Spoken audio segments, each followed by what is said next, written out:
સમાચાર સુરતમાંથી મળી રહ્યા છે કે જ્યાં હિન્દુ નેતાની મૌલવી દ્વારા હત્યા કરવાની ધમકીના મામલે ક્રાઇમ બ્રાન્ચ દ્વારા વધુ 3 લોકોની પૂછપરછ કરવામાં આવી છે। બારડોલીના વધુ એક મૌલવીને લાવી પૂછપરછ કરાઈ હોવાની વિગતો મળી રહી છે।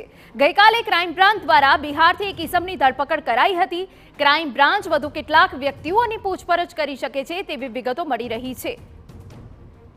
સંવાદદાતા બળદેવ સુથાર વધુ વિગત આપી રહ્યા છે। બળદેવ, પૂરી વિગત।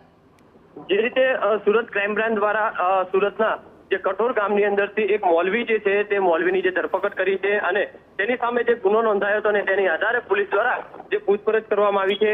પોલીસે તેમને કોર્ટમાં રજૂ કરી અને 11 દિવસના જે રિમાન્ડ હતા તે મેળવ્યા હતા।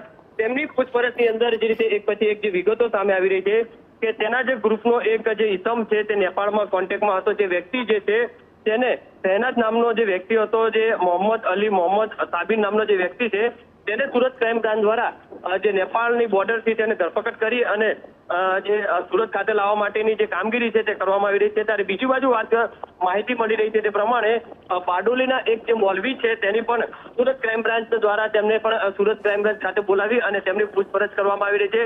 સાથે સાથે તેમના આ જે મૌલવી છે જે કઠોર ગામની અંદરથી જે તેની ધરપકડ કરવામાં આવી છે તે મૌલવીના કોન્ટેક્ટના 2 ઇસમો જે છે તે બંને ઇસમોને પણ સુરત ક્રાઇમ બ્રાન્ચ દ્વારા અલગ અલગ ટીમો છે તે ક્રોસ વેરિફિકેશન કરવામાં આવી રહી છે। કારણ કે આ બાબત જે ગંભીર ચાલી રહી છે, કારણ કે સેન્સિટિવ જે ઇસ્યુ જે ઉભો થયો છે, કારણ કે હિન્દુ નેતાઓને જે સોશિયલ મીડિયા ઉપર ટાર્ગેટ કરવામાં આવતા હતા, તેમનો જે સોશિયલ મીડિયા એકાઉન્ટ હોય છે તેની ઉપર જે વોચ રાખવામાં આવતી હતી અને જે ભાષણો કરવામાં આવતા હતા અને તેના આધારે એક પછી એક લોકોને વોટ્સએપ કોલ મારફતે જે ધમકીઓ આપવાની જે કામગીરી છે આ લોકો દ્વારા કરવામાં આવતી હોવાની જે માહિતી છે તે સામે આવી રહી છે। હાલમાં તો સુરત ક્રાઇમ બ્રાન્ચ દ્વારા એક મૌલવી અને એક જે બિહારથી એટલે 2 વ્યક્તિઓની જે ધરપકડ કરી અને વધુ તપાસ હાથ ધરી છે। આવનારા દિવસોની અંદર સુરત ક્રાઇમ બ્રાન્ચ દ્વારા વધુ લોકોની પણ ધરપકડ કરી શકાય છે તેવી શક્યતા વ્યક્ત કરવામાં આવી રહી છે। એક પછી એક જે લોકો છે તેમની જે પૂછપરછ કરવામાં આવી રહી છે।